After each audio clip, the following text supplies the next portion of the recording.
观察事件真相，掌握政局变化。观众朋友你好，欢迎持续加入新闻大白话，我是主持人谭一文。节目一开始来介绍今天的特别来宾，首先是前驻纽大使谢文吉，主持人好，各位朋友大家好，还有前国安会副秘书长杨永明，各位朋友好，以及前海军舰长吕礼师。主持人好，各位观众大家好。好，观众朋友，大家还记得吗？川普原本说最后通牒是在台湾时间的今天早上8点钟哦。好，那当然哦，结果睡完一觉之后啊，这世界还是一样的哈，我们还是很平稳哈。好，因为啊，川普在台湾时间的早上6点32分哦，在他的社群宣布双方要停火2周。好，当然有人就还好哦，没有发生更严重的冲突。好，但我们要看到啊，其实在这一场说停火之前，伊朗这边哦，其实轰炸还是不断。好，他们在昨天的时候就有进行是他们真实承诺4第99轮行动，也打击了美以多个目标。我们看到相关画面哦，当时他也有公布，他们说对于波斯湾跟赫姆兹海峡的美国基地跟目标，以及巴勒斯坦被占领土地内的军事力量跟指挥控制中心实施了打击。好，伊朗的革命卫队啊也特别讲说，如果美国超越了红线哦，伊方就会回应超越地区的范围。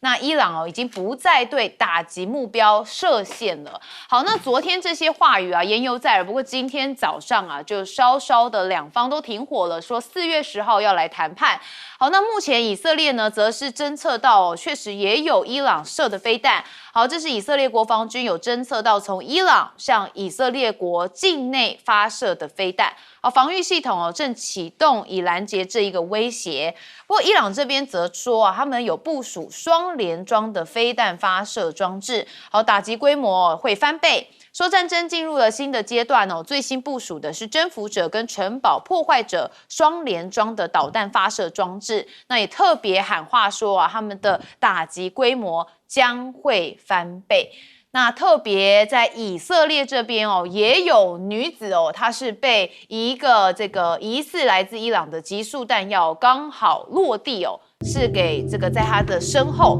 所以我们看相关画面这个一炸下去整个烟雾弥漫那当然，这名34岁的以色列女子是刚下车，那她后头就有像是集束弹弹药刚好落在她的身后，还好她没有丧命，但是胸部被弹头碎片严重的击伤。好，这个相关的画面也曝光了，真的很惊险一瞬间的状态。好，那以色列到底想不想停战呢？有人认为他不想。好，我们看到了川普警告伊朗文明或可能会在今晚消亡。好，这是在昨天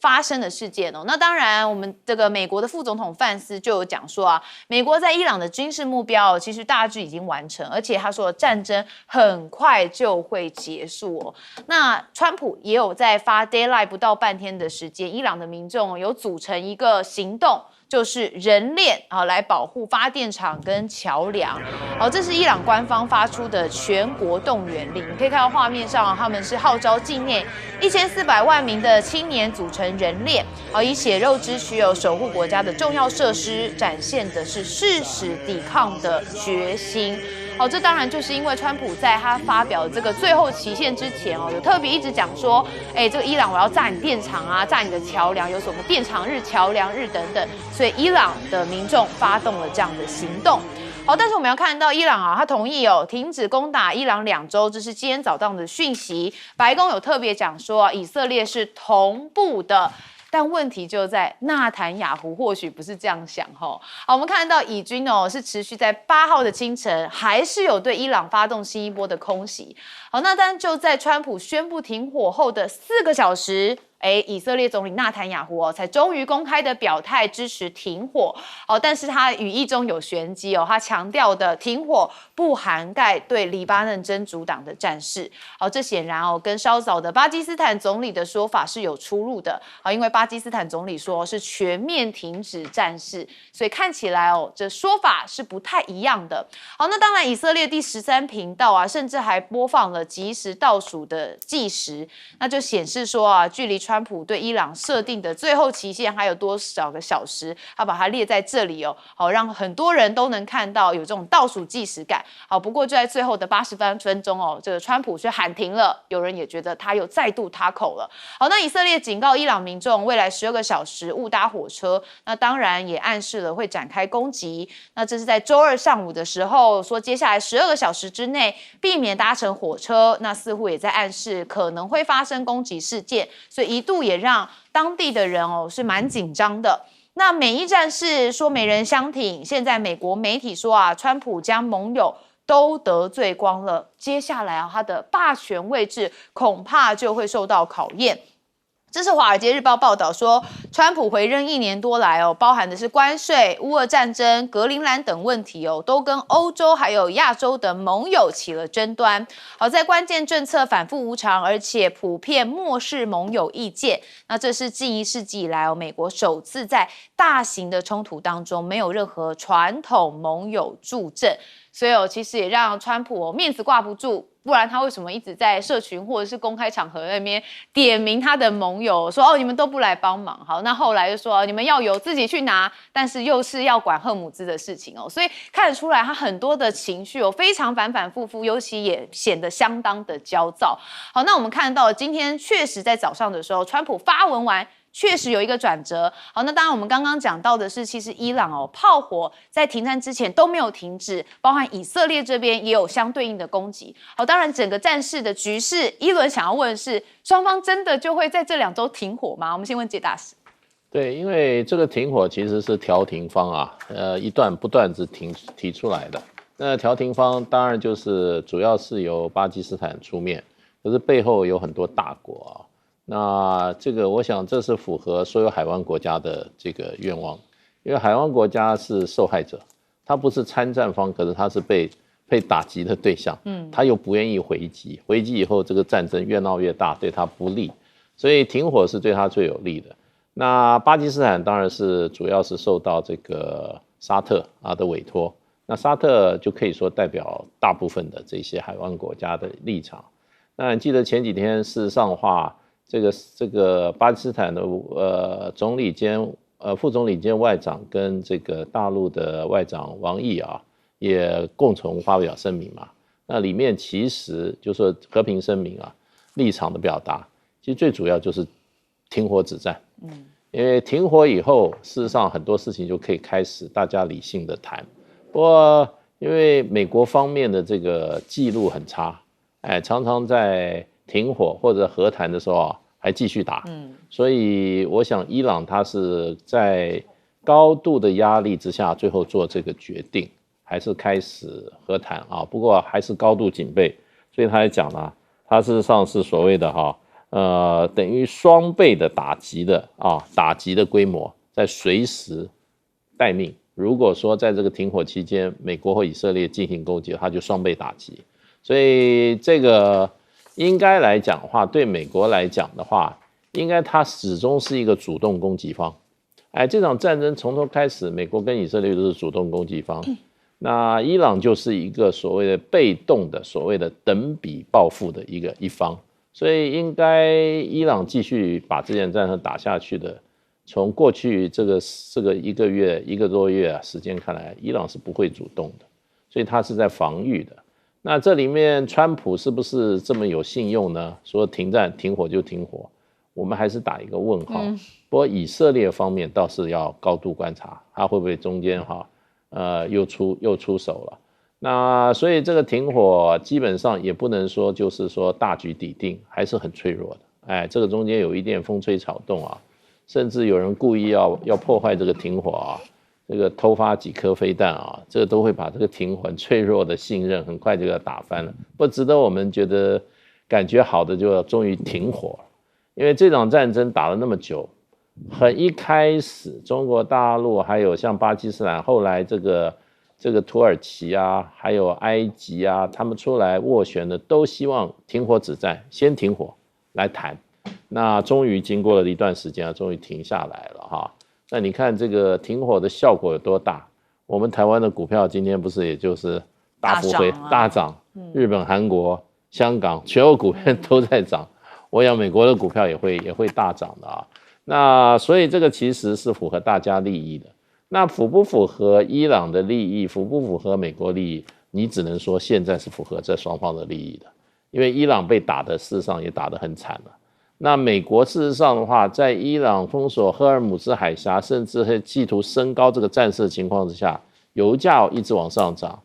川普总统也受不了，所以美国也不能够再继续加码的情况之下，那这个赫尔姆兹海峡的问题不解决的话，这场战争对川普越来越不利，所以只可能说停火就是对双方有利，不可能只对一方有利。那未来的谈判，我认为会使这场战争逐渐熄灭下来，逐渐淡化熄灭下来，可是也不能保证。那不过这是一个好的开始。对，不过我们知道伊朗现在对于美国是完全的不信任，所以该怎么谈？还是一个这个更大的考题哈。永明教授怎么看？其实我们在这个节目也讲了很多次了，这个战争不能再打，也打不下去，因为第一个打到现在为止双方其实都有点精疲力竭。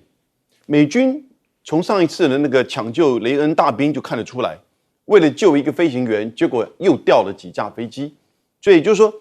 伊朗它的地形的那种优势叫高原堡垒啊，那你进去其实你要出来就不容易，因此双方都有点精疲力竭。伊朗这边当然，他目前为止已经死亡超过2600人，受伤也超过25000人以上。当然，经济停电、网络一直到现在为止，从2月28号到现在都停的。所以双方都精疲力竭，你要再打下去，第二个原因，那个严重的后果是难以想象，因为那就是玉石俱焚的相互毁灭。毁灭的不是只有伊朗或者是海湾地区，它毁灭的是国际的能源甚至经济，那当然也可能是美国的盟友。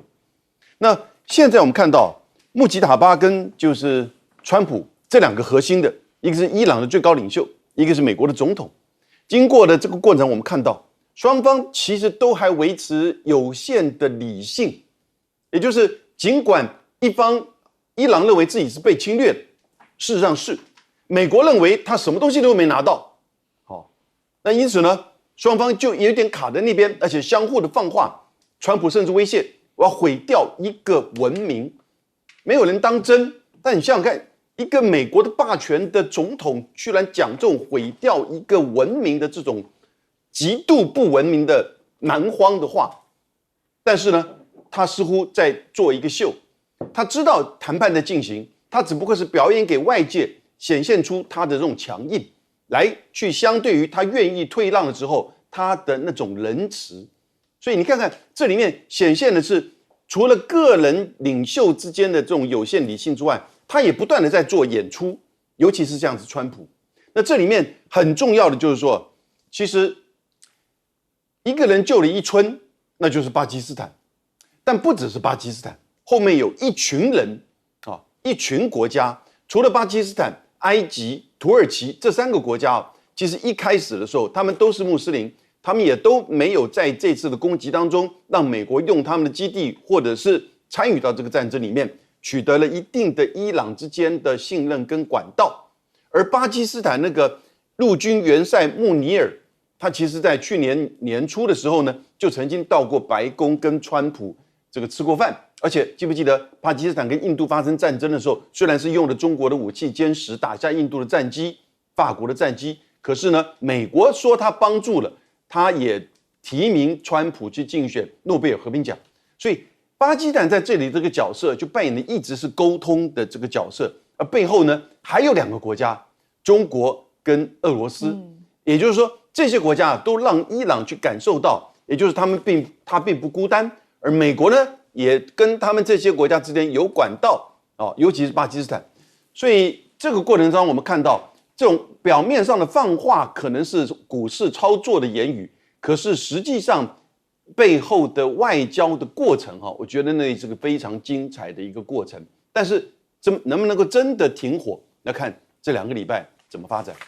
是还有的变化好，那当然战事的部分我们要问舰长。我们先看其实美国基本上来讲，把这些欧盟或者是北约国家全部得罪光了。那也就是刚刚杨老师所谈到的，就是其实现在美国到达它这个以色列以及约旦所有的装备，几乎都透过空中加油啊，没有经过相关的基地，因为英法以及西班牙完全拒绝。那而且呢，其实我们现在所看到的，大家都认为停火了。那停火呢，我们要看两个部分。第一个，也就是我们来了解一下川普的新政是怎么说的。川普在交易的艺术里面特别讲到胸怀大志，我喜欢胸怀大志，我一直如此，对我来说这很简单。意思就是他绝对不会这样的罢手，因为就是如同刚刚大使讲的一样，什么没拿到。那而且呢，川普有一个非常重要的一个要求，这不是川普一个人，这是美军也是从以前到现在，他要求全世界有14个水道都要为美国所掌握。所以他讲说，他在4月1号讲，霍姆兹海峡重新开启之前，伊朗的战争不会结束。那现在呢，其实只是一个缓兵之计，到底会不会停火？你可以看一件事情，也就是他的这一些投射的兵力有没有要退的一个感觉。他有要退吗？美军有要退吗？那我们先看一下啊，大家都认为福特号马桶不通，而且又失火，但是呢，他已经在4月3号从离开克罗埃西亚恢复作战行动了，所以已经是第2个航空母舰打击群。第一个是躲在这个阿曼的这一个林肯号，那接下来呢还有哪一个打击群？我们看到这一个是布希号打击群，它已经不是窝在我们美国东岸诺福克这个位置，它已经朝向大西洋走了。这一个时间就是10天，为什么14天呢？也就是等着来啊。那所以川普是我个人的研判呢，也就是缓兵之计。而且我们接下来看啊，之前我特别提到了一个兵力叫做迪利波里号，它的一个远征部队。那个其实少一艘船，少哪一艘船呢？其实我们一般这一个2栖的预备待命支队要有一个，就是我们讲到的这一个2栖攻击舰，然后另外呢还有这个船坞运输舰，那这2个它都是有的，可是它缺的是一个船坞登陆舰。可是现在船坞登陆舰也已经穿越这一个马六甲海峡了，也就是我们看到这个拉什莫尔号，它在4月1号穿越。所以我们这样讲啊，你觉得它会停火，可是它的兵力不断的在集结啊。那我们刚刚讲那个船坞登陆舰，它其实它的兵力，也就是第一个，它可以让这一个气垫登陆艇可以进入；第二个，它有平直的甲板，可以进行大规模的登陆。那如果他的兵力一直不退，你真的觉得他会停火吗？好，所以这是大家可以思考一下。我们休息一下，马上回来。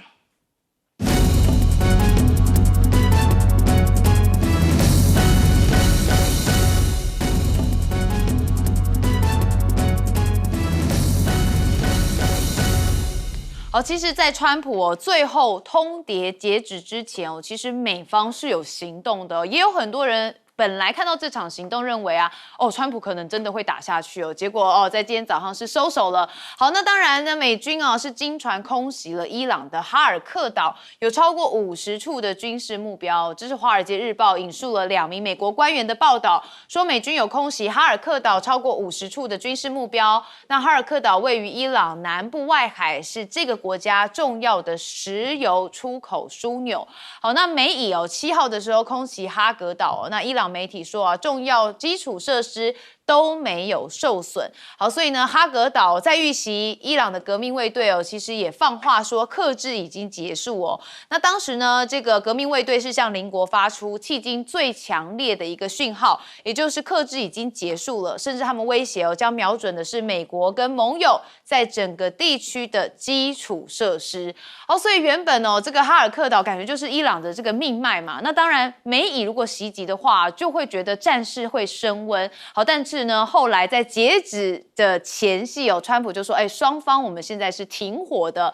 好，那伊朗呢，当然也会来轰美国的基地。我们先看到是伊朗的无人机叫做飞天小摩托，这个相关画面曝光。这是他们自己国家电视台6号发布的无人机影片说其打击的目标是美军位在沙烏地阿拉伯跟科威特的军事基地。好，那当然是有一些威胁性的，不过它的名字取的其实比较趣味飞天小摩托。好，一轮刚开始看想说是飞天小女警嘛好，那当然因为战争非常的严肃，我们要看到的是俄国媒体其实也有特别说美军对伊朗攻击之前的末日电台有出现不寻常的波音。好，我们带大家听一小段。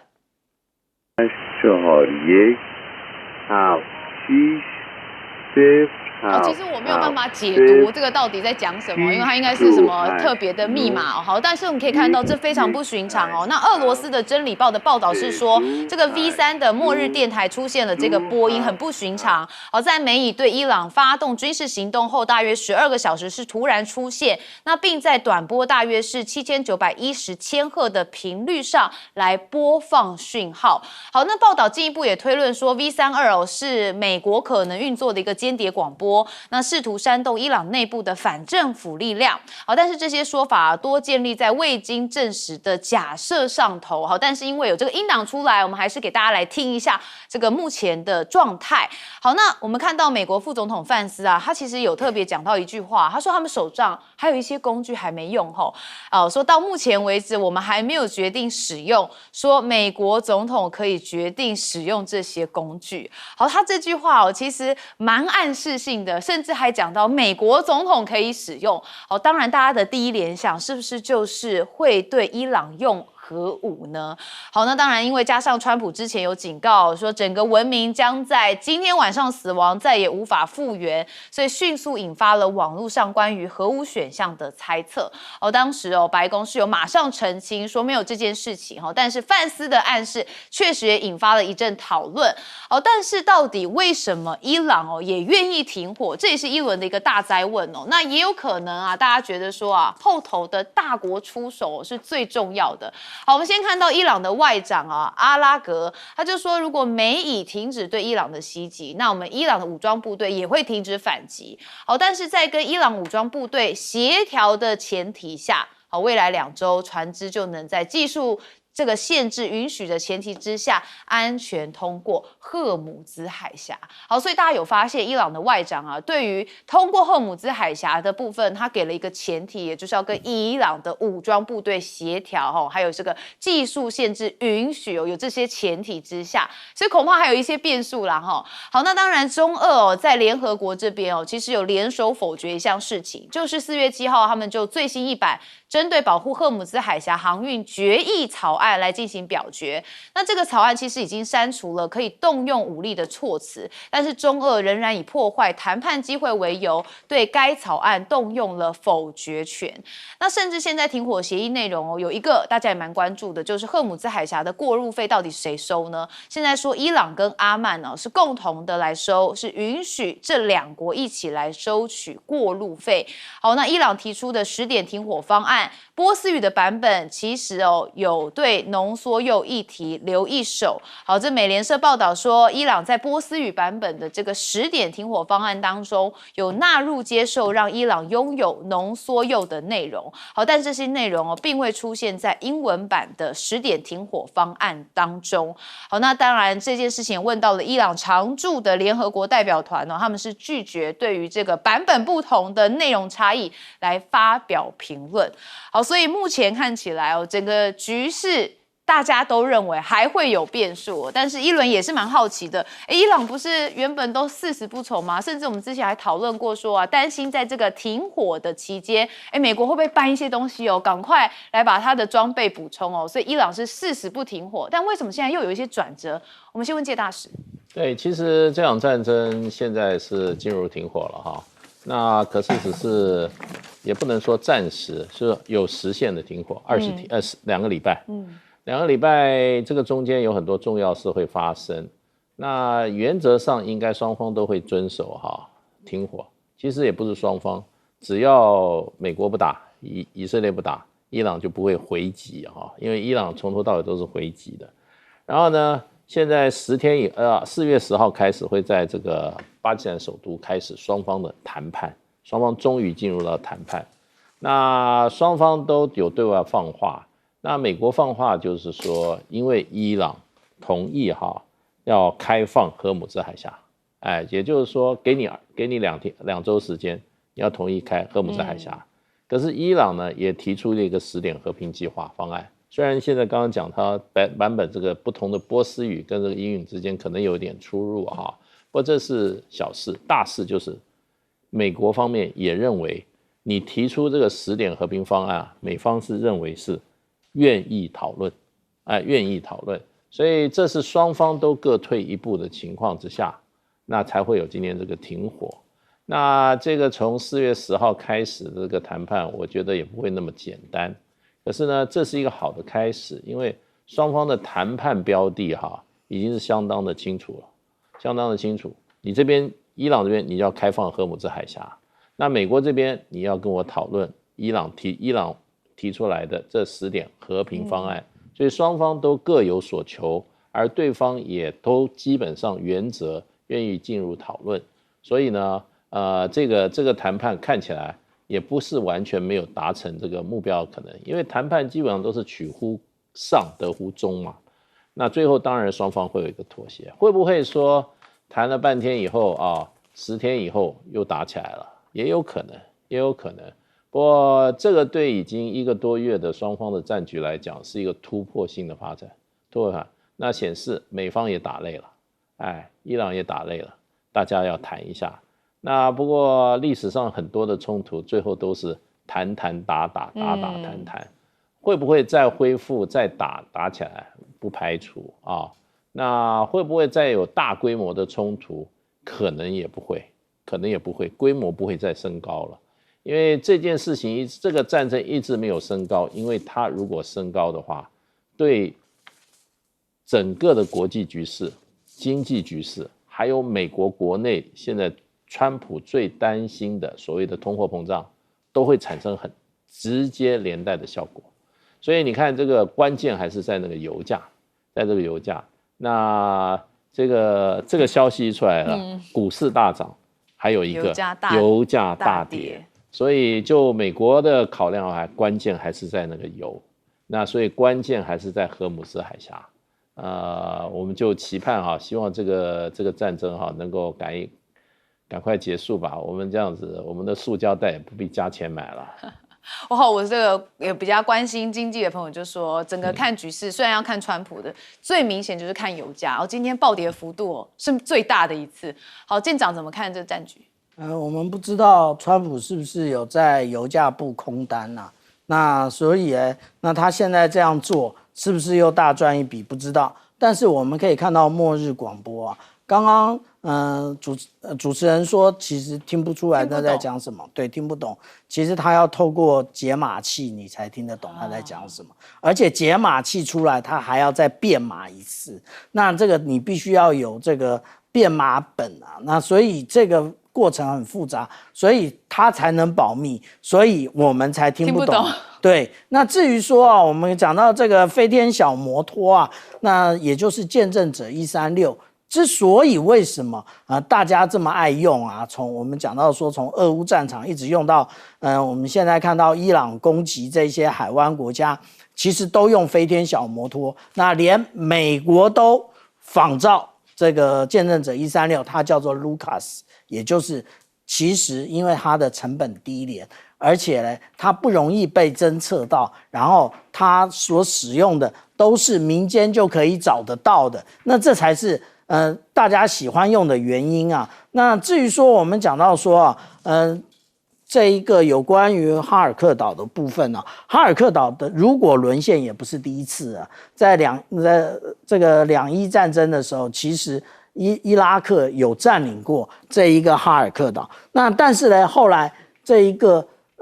我们看到伊朗把它夺回来，所以伊朗是很有经验的，到底要怎么样布防，怎么样那个未来怎么样反攻，它是有一套的。那这一套到底是什么呢？其实我个人认为啊，美国最担心的，也就是上了哈尔克岛之后变成空城计了，里面什么都没有，然后也没有人抵抗，然后呢，可能有一些那个地雷让你踩一踩，然后其他什么都没有，然后等你的人慢慢都集中之后，他的飞天小摩托来了，他的弹道飞弹来了，然后呢把你围着打，那个就糟了，引军入瓮。对。那至于说我们讲到有关于这一个霍姆兹海峡啊，霍姆兹海峡现在是这个样子，也就是以前我们走的路是走在中央，然后它其实是有分道通航制的，也就是当你要穿越从东往西的话，你要走北边的航路，然后你如果说从西往东的话，你要走南边的航路。那但是呢，现在已经走到这里，它要求的走到这里，也就是从格什姆岛这里接近非常近的，然后在这个霍姆兹岛以及拉拉克岛这里中间穿越，它要确认你这个船，而且它要核对你的 AIS 系统，还有你的船名、你的载货，还有你的船员名册，它为什么要对那么多？也就是因为它要确定你的国家，而不是在 AIS 通通换一个名称而已。好，有明教授怎么看？就在昨天，就是联合国安理会，巴林提案，美国、英国、法国都支持，后来是11-2-2，那2票弃权，2票是投否决票，那就是中国跟俄罗斯，包含美国跟巴林这些国家都想要通过这个决议案，但是我觉得那个就是一场秀。这个决议案什么内容呢？他说就是要求各国可以采取防卫性的作为，来使得赫尔姆兹海峡维持自由且安全的航行。这叫防卫性的作为是什么意思？如果这个案子通过，就表示什么？就美国跟以色列跟各国就可以开始联合国授权，你可以采取武力去确保赫尔姆兹海峡通行。那怎么样确保？包含攻打整个伊朗啊。如果这个案子通过的话，但是这个案子当然不会过，因为中国、俄罗斯一定会拦下来。可是为什么要在谈判的最关键的前一天，他要到联合国去闯关？其实这就是一边在进行谈判的过程，一边川普在放话，另外一边他的军事也持续的在炸哈尔克岛，然后呢，以色列强化对伊朗以及就是黎巴嫩真主党的攻打，同时呢，到联合国要去寻求这样一个诉求，也就是说，美国跟西方各国跟海湾各国就呈现的是全面性的，要去告诉伊朗，我现在跟你要全面摊牌，如果你不接受停火，那则我们就可能会采取一些作为，甚至到联合国。可是他都知道中国、俄罗斯会拦下来，所以这整个过程与其说是伊朗跟这个穆吉塔巴跟川普之间的这种理性的拔河之外，其实也是美国跟中国、俄罗斯的大国之间的拔河，因为这里面牵扯到这里面整个的中东的地缘政治、能源，还有就是美国在这边是不是能够整个掌控赫尔姆兹海峡？那现在倒过来，其实因为伊朗拥有地缘、军事以及赫尔姆兹海峡掌控的这种不对称优势，美国吞不下去、拿不下来，只好用这种方式来去迫使伊朗看一看是不是能够接受考虑美国的这个停火的协议，而后面呢，中国跟俄罗斯的强力的支持，不要忘记中国跟巴基斯坦也通过了5项的倡议，其实表示对伊朗的在这一次的停火的协议上，它是采取支持的。这里面中俄跟美国之间的拔河，我觉得是另外一场精彩的大戏。好，我们休息一下，马上回来。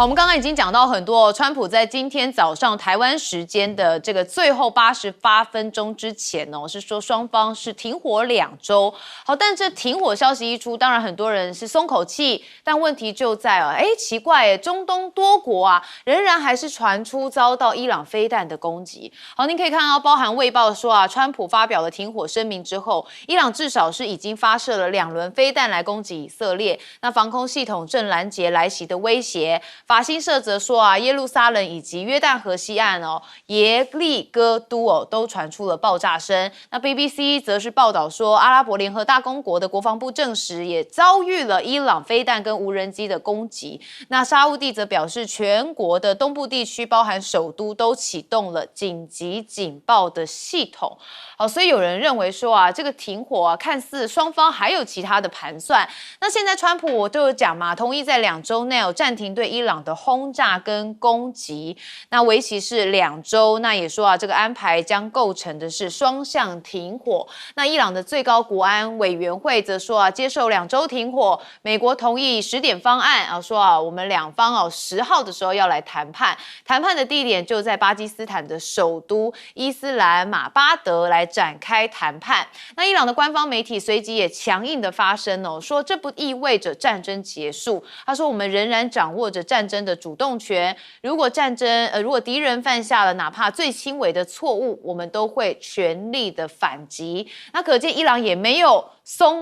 放下心他还是很警戒的在准备这场战事。那现在川普同意对伊朗停火2周，纽约的原油期货价格暴跌超过了15%。好，所以你可以看到这场战局确实也让中东军事冲突的担忧显著的缓解，所以马上这轻质原油的期货价格就暴跌了超过15%。好，那美国现在呢，到底要如何啊？我们先看到川普之前在这个截止日前还讲了一句大狠话，说今夜将有文明灭亡说永不复返，而且彻底全面的政权更迭那截然不同。是更聪慧、更理性的思维已占上风或许有些革命性质、令人赞叹的事情发生。他说：“谁知道呢？”但是其实美军也有出手，因为他们还是有炸了伊朗的2座桥梁，这是伊朗证实的，而且还波及到了铁公路。那这个铁路桥遭袭其实也有造成2人死亡，还有3人受伤那这个部分让伊朗这边也有发出声明。好，那我们看到不满川普放话威胁，伊朗现在也切断跟美国直接的外交管道。好，这个是在川普设定的期限逼近的前夕啦。那双方有被《纽约时报》报道说，其实有暂停直接接触。好，所以原本大家预期说在谈判的进程上面是增加了难度，甚至一度还传出伊朗取消了巴基斯坦调停的美伊间接谈判所以你可以看到，在整个战事上面讯息非常多这个也有一点不知道哪个放话才是对的但不过我们现在看到的是双方有希望能够谈好，但是我们现看到是川普不是还说怎么今夜会有文明灭亡吗？哇，这让教宗良十4世说其实听到这种威胁伊朗的人民令人无法接受。他说这涉及的是国际法的问题，也是道德问题那袭击民用基础设施违反了国际法，也体现人类所能犯下的仇恨、分裂还有破坏。那最后我们来分析一下，到底美国的战局赢了还是输了？川普当然说自己赢了，但是呢，有人认为这伊朗看起来美国是败局已定，因为呢，美国打与不打这场战争的结局都已经定了，就是最后将以美国的失败结束。只要伊军有能力继续的进行报复性的打击，这场战争就无法短时间内结束。当然，美军是消耗不起的。好，所以你可以看到相关的分析认为其实川普什么都没拿到而且打了38天其实自己也蛮疲累的。好，我们先问介大使怎么看？对，我想这些都是后续，这些都是停火一些枝节的问题是那最主要消息还要看以色列说被打，以色列政府怎么说？这个卫报或者媒体你应该引述说以色列政府证实，以色列政府如果都没有的话，那就怎么讲呢？就你只能听听算了，而且这2个报道也有很大的差异。那法新社说听到爆炸声，那可是在卫报就说有2轮飞弹攻击，所以这个报道就有很差距。不过我觉得这些目前在这个战火中啊，很多还是要以官方的，甚至官方的都只能参考，还是以官方的为准啊。那当然啦，就是说，停火以后会不会再攻袭？我告诉你一个历史的事实，我以前工作的时候啊，有这个德国这个对象是德国人，他是汉堡人，他跟我讲一个故事，我都从来没听说过。他说汉堡啊，这个德国北方的大港啊，在2次大战德国宣布投降以后，英国派轰炸机把它彻底炸毁。哦，而且是德国宣布投降以后，过了几天，英国把它这个整个港炸得一塌糊涂。所以在战争的时候，很多事情你很难想象。哎，那我听了我也不信啊，我后来去了解，好像确有其事哈。这是德国人亲口跟我讲的。那所以就变成就是说，你现在看这个情况，目前停火状况算不错，目前能够维持这个状况算不错。不过现在说谁输谁赢啊，那看你从哪个角度讲。我觉得美国是有能力把伊朗这个国家打得更惨一点，他也有可是问题就是现实客观条件的话，他有没有那个必要这样做？他这样做，会不会得到美国的支持？还有任何对别人的攻击、战争都不可能只有一方付出代价，另外一方要付出代价，那就要看你美国。你如果对伊朗再继续进行攻击，你也可以，你这么多军队，你也可以这个打登陆战争啊，对不对？你的地面部队也可以进去啊。那为什么不打？那应该就是美国方面在这个战争里，他认为这个代价是不合算的，所以他就不进一步来打。所以这个部分也就变成就是说，那任何战争你都要考虑到它代价。如果代价太高，有时候你可能即使胜利了军事上胜利，可你其他方面付出的代价，可能是你这个总统要下台，可能你国内政治分裂国内会打成一团，这都是你可能要付出的代价。那对伊朗来讲的话，我觉得就是说，他事实上是挨打的一方，可是他那么扛得住，然后能够在这么段时间不断的反击，打了99波的反击造成美国跟以色列的相当程度的伤害我觉得伊朗应该是虽败犹荣了。是，好，那当然看到很多讯息，可能观众朋友会跟一轮一样有点不飒飒但是一轮一直脑海里想出一句话，叫8个字：兵不厌诈，这是战争。好，所以战争本来就没有一定的规则。永明教授，现在2个礼拜他们要谈什么呢？双方都提了一些条件，伊朗提了10个条件。那其实回到战争爆发之前，2月27号之前，伊朗那个时候荷尔木斯海峡是完全自由航行的，没有问题。那个时候，伊朗接近要同意要放弃发展核武，但是呢，保留一些浓缩铀，甚至把440公斤60%的浓缩铀全部拿出来稀释到只用到就是做核能发电之用。现在这个几个谈判的重点呢，我觉得这2个应该没有大的问题，也就荷尔木斯海峡的开放，但是怎么样程度的开放，是不是收费？那还是阶段性的，我觉得这一定会有一个处理的过程。第2个，针对核武跟浓缩铀的问题，其实这个很快就会达成协议。我看双方这边问题并不大。然后呢，美国承诺停止对伊朗的攻打，美国近在巴不得要赶快下车啊！我刚刚讲，其实美国根本是很早要下车。所谓的毁灭文明，所谓的联合国提案，根本就是一场这种对伊朗的一种表现，一种施压，好像用战争边缘来去逼他。但事实上，谁不愿意真的进入到战争？是美国，是川普不愿意真的进入到那个后果无法想象的战争。而这里面呢，其实最重要的就是什么？我觉得在这里面看到的是，这场战争呢，美国拿不下伊朗，美国掌控不了荷尔木兹海峡，不管它最后的结果怎么样，那这代不代表美国的失败？我个人认为，这个战争美国是失败了，而且这个战争它不只是失败，它会对美国后续在中东甚至全球的军事霸权产生很深刻的影响。就像是1956年的苏伊士运河事件，英国正式的承认超过100年的英国日不落这个帝国的军事海权霸权正式结束，因为他连苏伊士运河都掌握不住，最后呢，必须要美国去介入。因此，这个事件就表示说，他为了以色列出面打伊朗，虽然把伊朗的高层给灭了，但他们真的不了解伊朗这个国家、这个文明数千年来的那种同化、韧性，在高原上的这种堡垒，以及他在军事上的不对称优势，还有掌控荷姆斯海峡的那种能力，其实通通都低估了。这个低估代表美国的决策、领导、军事最后做不到，最后只好这样子了事了。虽然姿态摆得很高，各位，我们现在看国际媒体你看美国的媒体，他每个姿态都摆得很高啊，什么毁灭文明什么联合国的这个制裁什么样的这个要求，其实到后来，美国在这个战争上面是输了，而且它后面的影响一定会很深刻。好，所以接下来美国在整个全球的霸权还能不能持续这场战争可能是一个最深刻的、最持续的影响。好，舰长怎么看？我们现在说到谈判谈判本身呢，其实不是赢跟输，是取跟给。那我们这样讲现在伊朗它有要求2个最核心的，第一个要赔款，那赔款的话，那